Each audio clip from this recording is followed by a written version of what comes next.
In 1914, Professor Packley and his student Billy are investigating some ancient ruins in Egypt. By reading the writing on the wall, Packley translates a prophecy. A great ancient force known as evil comes every 5,000 years to destroy every planet containing life. It can only be stopped by using a weapon that consists of the 4 natural elements, water, fire, earth, and air, plus the 5th element, which is a perfect being. A priest hears how much Packley has discovered and puts some poison in the water to kill him for knowing too much. But when he offers the water, Packley turns it down and sends Billy to get some alcohol instead. Suddenly a starship lands on top of the pyramid and huge robotic aliens known as the Mondo Shawans come inside. The priest recognizes them because he's been taking care of their relics, which the Mondo Shawans have come to retrieve because war is coming and Earth is no longer safe. A Mondo Shawan takes out a key to open the wall, and Packley feels so overwhelmed by all these reveals that he passes out. The Mondo Shawans take the 4 elemental stones and a sarcophagus with the 5th element, which worries the priest because then Earth won't be protected anymore. At that moment Billy finds his gun and opens fire, activating the security system. Walls start closing around them, so the aliens rush back to their ship, but one stays behind to give the key to the priest. The hand gets stuck between walls and the priest promises to pass on the knowledge to new priests until the Mondo Shawans return. 300 years later, the prophecy comes true and the great evil begins approaching Earth. President Lindbergh gathers his people to discuss the situation and sends out a military spaceship, which gets its weapons ready to shoot. Suddenly the latest priest Vito shows up to inform Lindbergh that shooting evil will only cause more chaos and tries to share the prophecy about the 5th element, but Lindbergh dismisses him and authorizes the soldiers to open fire. However, no matter how many missiles they shoot, evil just absorbs them without getting hurt, then it uses its power to make all the soldiers start bleeding and kill them all. Soon the Mondo Shawans start making their way to Earth too, hoping to stop evil with the super weapon. However, they're suddenly attacked by some rogue aliens known as the Mangalores, who blow up their ship and steal the box with the elemental stones. Then the Mangalores contact Zorg, a human working for evil who has hired the Mangalores to get the stones. They agree to meet later to hand in the stones and get paid. Meanwhile in the city, former soldier Corbin says goodbye to his cat and leaves his apartment, only to be blocked by a thief who threatens him with a special weapon. Corbin distracts him by saying he forgot to load it, and when the thief looks down at the button, Corbin takes out his own gun and scares him away. Afterward he leaves in his cab to start his driving shift. Sometime later, a group of soldiers recovers a hand from the wreck of the Mondo Shawan ship and the government scientists put it in a special machine that can reconstruct DNA while explaining that the Mondo Shawans aren't that different from humans. A laser printer-like machine begins putting together the DNA sequence and creates a beautiful woman that the scientists and the soldiers can't stop ogling at, calling her perfect. After the machine gives her some clothes, it tries to take a picture of her, and the noise wakes her up. She immediately panics, and as she speaks an unknown language, she tries to open the capsule to no avail. However, when a general comes closer and taunts her, the woman gets furious and punches the glass to break it, knocking out the general in the process. As the alarms go off, the woman breaks through the wall to escape. She ends up in the ventilation system and follows it until she makes it to the top of the building, only to suddenly be surrounded by the police. Seeing no other choice, she decides to jump off and ends up landing inside Corbin's cap. He immediately becomes attracted to her beauty and tries to communicate, but he can't understand her. At that moment the police surround his car, so the woman reads a sign that says please help.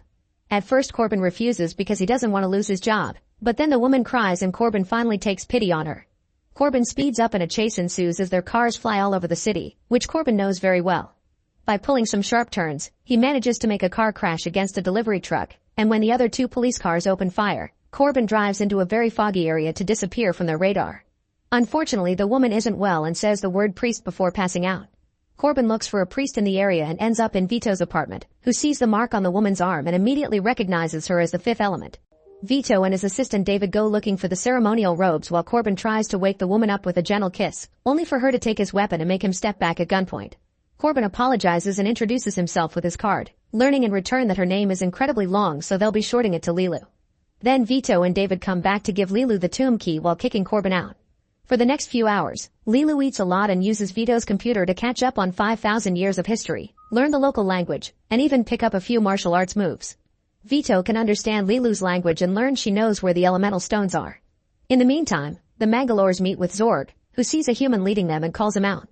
The human begins transforming and reveals to be the Mangalore leader Aknot, who had been using a human disguise to hide among the president's soldiers. He hands over the box to Zorg and asks for payment, so Zorg offers them the latest technology and weapons. Using some dummies, Zorg shows all the things these weapons are capable of, claiming they can destroy anything. The Mangalores happily take the weapons and Zorg finally opens the box, only to find it empty. Furious, Zorg tries to cancel their deal, but Aknot points out they grabbed the box Zorg asked for and the content was never their problem. Zorg pretends to let the matter go and leaves the building knowing what happens next, The Mangalores press an extra button on the weapon without knowing that activates an explosive, which immediately goes off and brings them down. Back to Vito, he learns from Lilu that the Mondo Shawans gave the stones to someone they could trust and Lilu is supposed to contact that person. Using a map on the computer, Lilu shows them that the person is a famous singer who will be performing on a luxury resort liner at Floston Paradise. Suddenly there's a knock on the door and Vito opens it to find Zorg's henchmen, who drag him out to see their boss. Zorg demands to know where the stones are and when Vito refuses to tell, Zorg says his mission is also to protect life. He just happens to think that life is an inevitable result of destruction. Chaos is what makes humanity progress. While Zorg shows Vito all his gadgets, he accidentally chokes on a piece of cherry, but no matter what button he presses all his gadgets are useless in this situation. Vito uses the chance to point out power is useless if Zorg can still be killed by something so small and hits his back to help him expel the cherry. Zorg acknowledges this act of kindness and lets Vito go.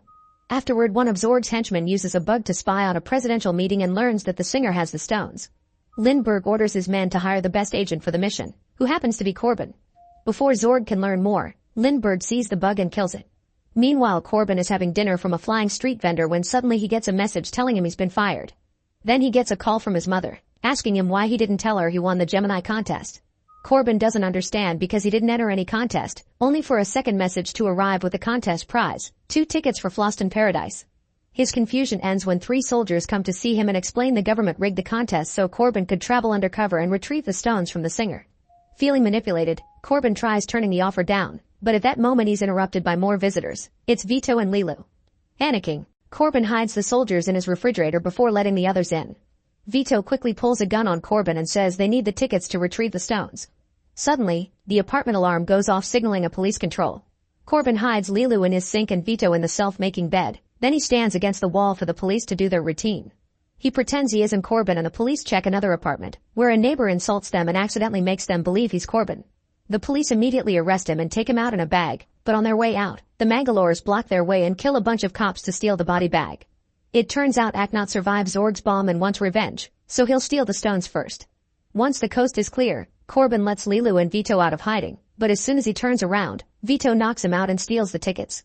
When Corbin wakes up, Vito and Lilu are gone, so he opens the fridge and takes the mission letter from the frozen soldiers, saying he agrees to cooperate. Moments later at the airport, David is using fake passports to pass off as Corbin and Lilu as his wife. However, when they're about to check in, Corbin arrives and pretends David was his assistant so the clerk won't get suspicious. Corbin and Lilu are allowed into the spacecraft while David runs back to Vito, who gives him the key and tells him to get the temple ready while he chases after Lilu.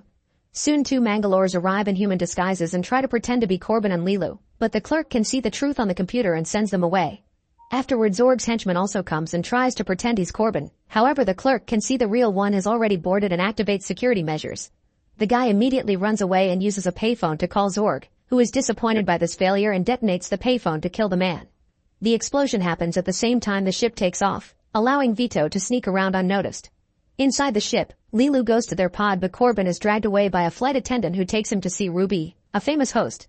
Ruby wants the contest winner to be part of his show and shows Corbin around while saying hello to his fans. However, Corbin answers his questions with just 1 or 2 words. An irritated Ruby scolds him for not cooperating, so Corbin pushes him against the wall and threatens him into leaving him alone. Afterward, Corbin joins Lilu in their pod and discovers she can finally speak a little English, but they don't get to chat much because the flight attendants put them to sleep for the duration of the trip. Meanwhile, Zorg gets a call from Evil, who reminds him to get the stones soon or there will be consequences. With just its voice, Evil manages to make Zorg's head bleed as a warning. A few hours later, the spaceship finally makes it to planet Floston. While the passengers disembark, the technicians find Vito hiding in the ventilation system. Corbin checks their hotel room while Lilu stays hidden in the hallway to watch the singer called Diva arrive at the hotel too. Diva can sense Lilu hiding nearby and sends her assistant to tell her they can meet after the concert. Afterward, Ruby drags Corbin to Diva's concert, who sings so beautifully it makes many people cry. While Zorg also arrives at the hotel, the Mangalores break into Diva's room to look for the stones. Lilu is still hiding nearby and sees them, so she rushes into Diva's room too and starts fighting the Mangalores using the martial art moves she learned from Vito's computer. One by one all the aliens are knocked down by Lilu, who proves her body truly is perfect thanks to being the 5th element. Then she retrieves the box the aliens were about to steal, but when she tries to leave she finds Zorg blocking the way. Terrified of his high-tech gun, Lilu throws the box at him then jumps to hide in the vents. Zorg opens fire at the vent and can hear Lilu getting hurt. Assuming she's dying soon, Zorg leaves after setting up a bomb that will blow up in 20 minutes. Unfortunately, there are more Mangalores around the hotel who soon start taking hostages and interrupt the concert when they shoot Diva. As the public runs away in panic, Diva falls off the stage and Corbin rushes to help her, dragging her to hide behind the seats. With her last breath, Diva asks Corbin to save humanity and tells him that the stones are hidden inside her. Somewhere else, Zorg opens the box and sees it's empty, so he'll have to return to the hotel. Suddenly a Mangalore tries to attack Corbin, but he quickly knocks it down and tells Ruby to keep the alien at gunpoint. Then Corbin reaches inside, dive through the bullet wound and starts taking out the stones, which he wraps up in his jacket and gives to Ruby, asking him to protect them with his life. Soon more Mangalores enter the theater, but Corbin uses the gun to fight back while Ruby escapes to one of the balconies. After Corbin manages to kill a bunch of Mangalores, they open fire with more powerful missiles, forcing him to hide behind a bar. Hearing more threats thrown his way, Corbin has no choice but to come out with his hands up, but at that moment he notices Ruby on the balcony and gestures for him to move. Then Corbin jumps on a plank and sends an alien flying, getting its head stuck through the balcony. Ruby screams at the sight and the Mangalore panics as it opens fire, hurting its own people.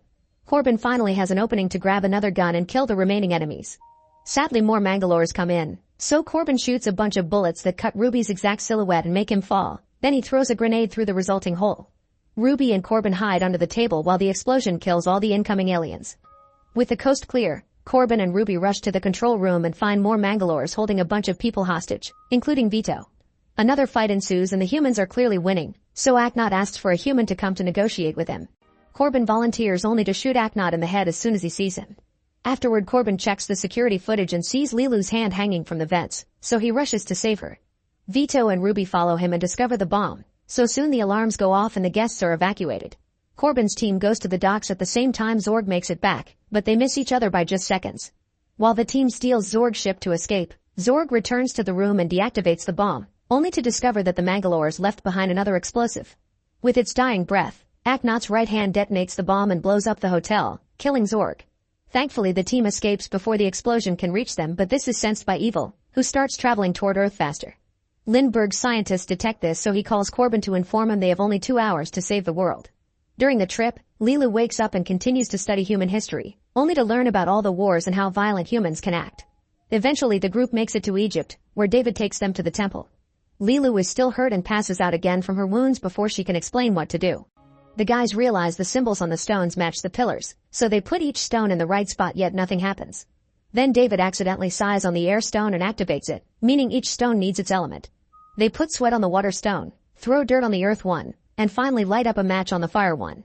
With all the stones glowing and ready to go, Corbin rushes to Lilu and wakes her up only to hear her say she doesn't want to save humanity because of how destructive they are. Corbin tells her some things like love are worth saving, and when Lilu says she never knew love, Corbin kisses her. At that moment, the fifth element finally awakens, and together with the stones, it activates the ultimate weapon, which hits Evil as it's about to arrive and finally destroys it for good. Sometime later, the government scientists put Corbin and Lilu in the DNA pod to cure their wounds. Lindbergh comes by to thank them for their efforts, but a scientist asks him to wait.